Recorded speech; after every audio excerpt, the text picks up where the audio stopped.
Hello, welcome to Microsoft Cloud Option webinar series. My name is Vivek Bhatnagar. I am CTO and founder of UnifyCloud. I just want to go deeper into at least one type of technical justification, or which is like building a financial model. And although it is very simple, but it is a lot of time and energy.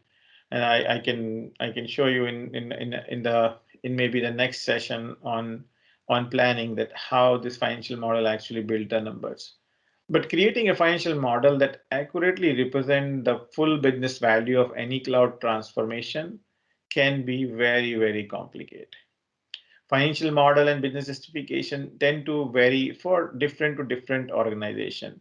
Return on investment is often an important criteria, maybe for CEOs or C-suite on the board, uh, and so that's why like ROI is always be calculated and used in majority of uh, of presentation. And if you look at from formula is very very simple. Like the return on investment always given in percentage. It is like gain from investment minus the initial investment divided by initial investment will give you the number. But as this formula is simple, achieving these numbers are never a simple exercise. Uh, we spend in real scenarios a lot of time to get this model correct, get customer agree to these things, another aspect. And here, like to get this correct, there are two important things that you need to understand or work out, which is nothing but gain from investment, which is revenue delta and cost delta. Revenue delta is something that you need to forecast in partnership with the business stakeholders. So after business stakeholder agree on a revenue impact, you can use it in different calculations, but it is always take a long time. So you actually create a model that moving a particular application or process to the cloud will actually impact that much on a revenue on a company, and mostly it's positive side revenue, but it is always forecasted working with stakeholders, and we need to make sure that they are comfortable um, in taking these numbers. Then the cost delta, and this is the tough task, and this is based on numbers, a lot of numbers. And here, like uh, for example, like include like things like like depreciation reduction. What are the physical inventory? What will happen to physical inventory? Are you going to sell or going to save? How much money you are paying, or you are already paid to the data center vendor? How what's the reduction on the operation side cost? What will the cost avoidance, like you don't need to hire staff or pay for real estate, other thing, then soft cost reduction, headcount reduction, and capital expenses, all these things. So it's a complex thing. So whenever you try to build this, there are complex Excel sheets and other thing which you need to look and build this. And there are a lot of tools which can help you in building these financial models.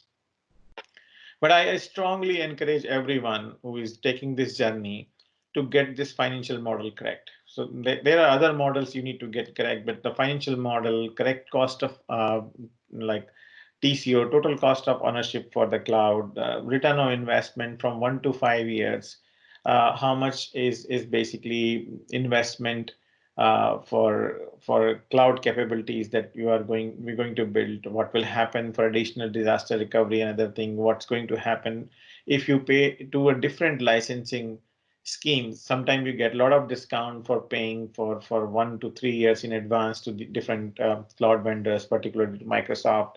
So how do you model all those scenarios and then arrive on a number? Okay, this is the saving that which we can have in the cloud from year 1 to 5.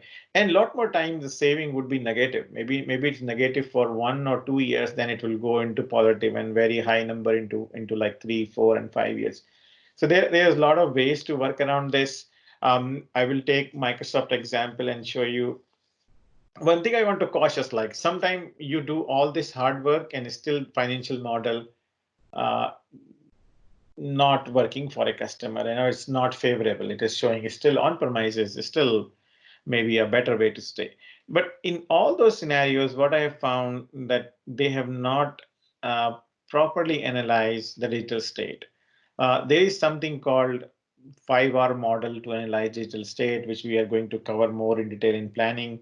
But look at the existing data state, application state, look at what need to be retired, what need to be re-architect, what can be rehosted, what can be refactored, and all those parameters, and go through this cycle again and again till the time you get this financial model correct, or till the time you get this financial model to support a cloud model.